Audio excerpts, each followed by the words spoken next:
どうも作曲家の畑中正人です。なんだか唐突にと言いますか、すごい今更感なんですけど、自己紹介動画を、アップすることに、しました。というのもですね、この1年ぐらいはこのチャンネルではこう演奏動画的なことをですね淡々とやっていくような内容だったんですけども、ここに来てですね年のせいなのかもしれないんですけど、改めてその音楽作りのこととか、音のこととか結構原点に立ち戻るような思考に少し変化してきてまして、自分の中で。でなんとなくなんですけども、動画でどこまでやれるかっていうのはあるんですけど、少しそういったことを言語化してみたいなと思うようになってきまして、やってみないとわからないところが多いんですけども、無理なく、継続できるペースでやってみようかなと思っていますので、もしよければお付き合いください。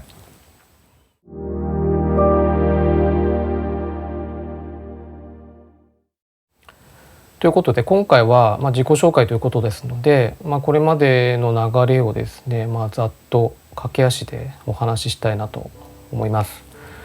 で、僕は北海道の出身でして、1975年に、道北の浜頓別町というところで生まれて、でそこに18歳までいたんですけども、随分ね北の方に生まれちゃったなという感覚は当時からあったんですけど、とにかく自然環境がすごくてですね、流氷も来ますし冬になると。で実家の近くにはクッチャロ湖という湖があってですね、よくその風景眺めながらぼーっとするっていう生活をしてたんですけども、小学生の頃は割と絵を描くのが好きで、プラモデルなんかも作ってたんですけど、大した才能もなくっていう感じで、中学に入って、今度はサッカー部と写真部に所属してっていう感じだったんですけど、なんだかそれも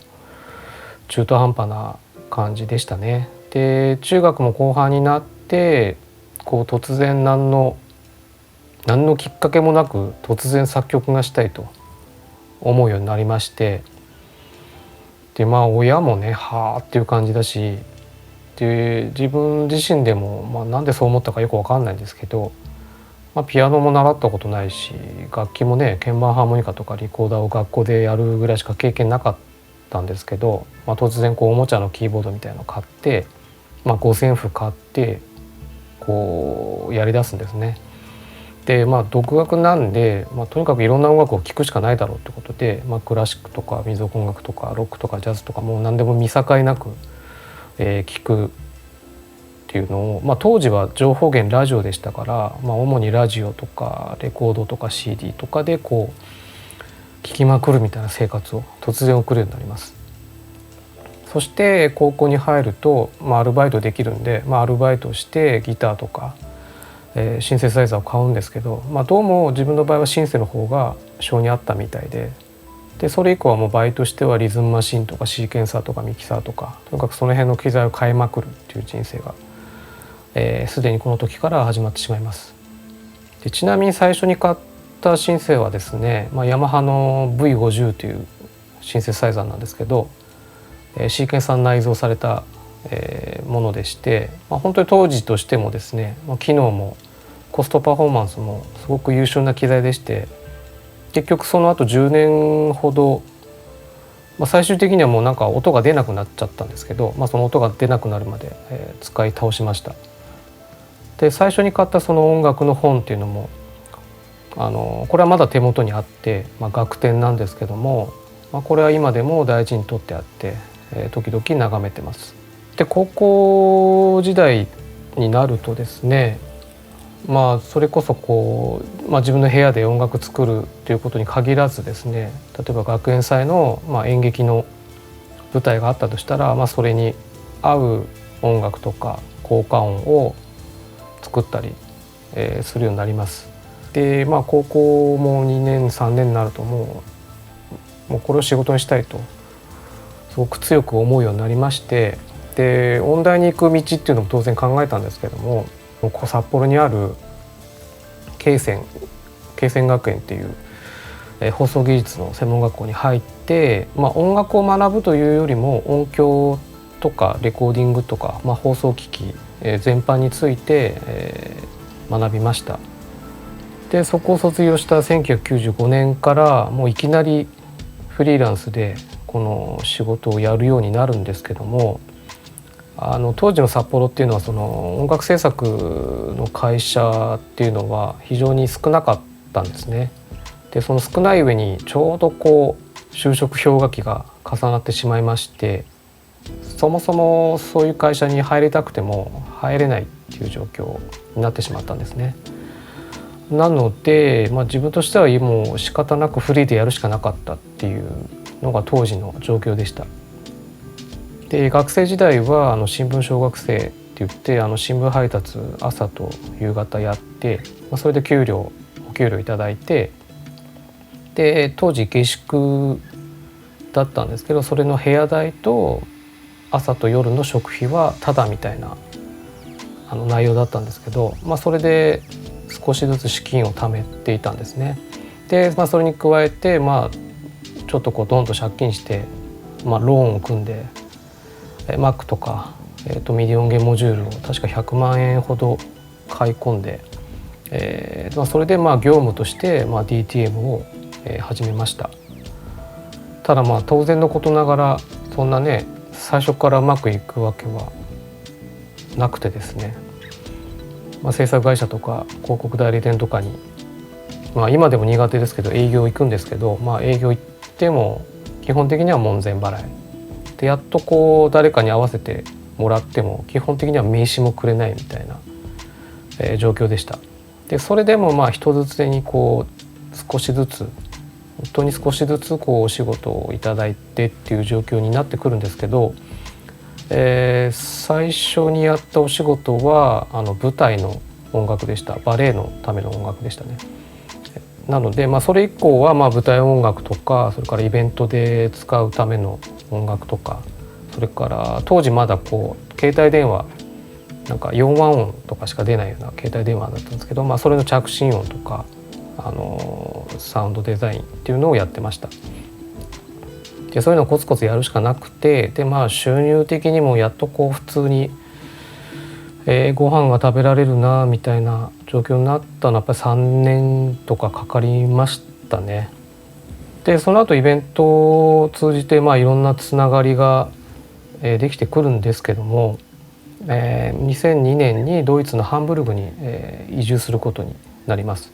その当時はアート系といいますか美術系の人たちとお仕事することが多かっ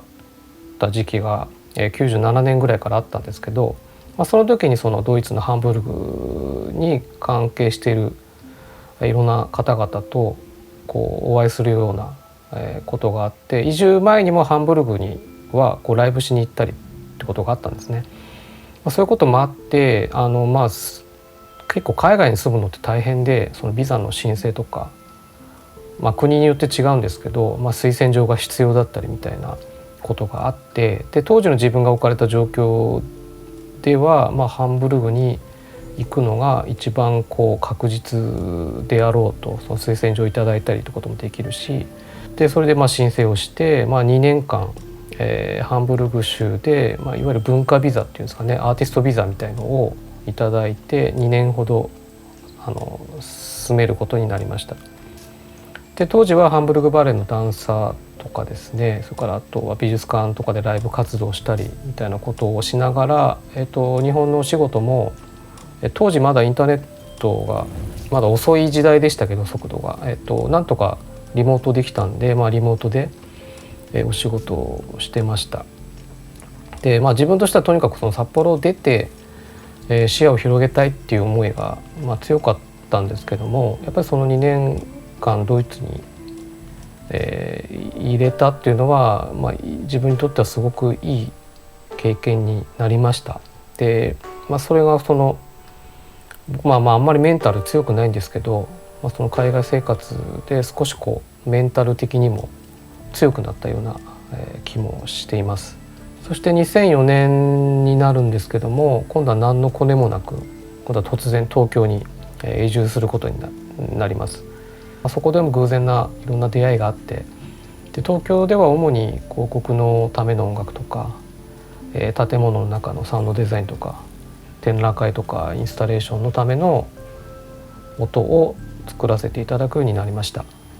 で例えば東京スカイツリーの一番上の展望回廊のためのコンテンツもそうなんですけども、これは同じく作曲家の松本雄一さんと組んでですね、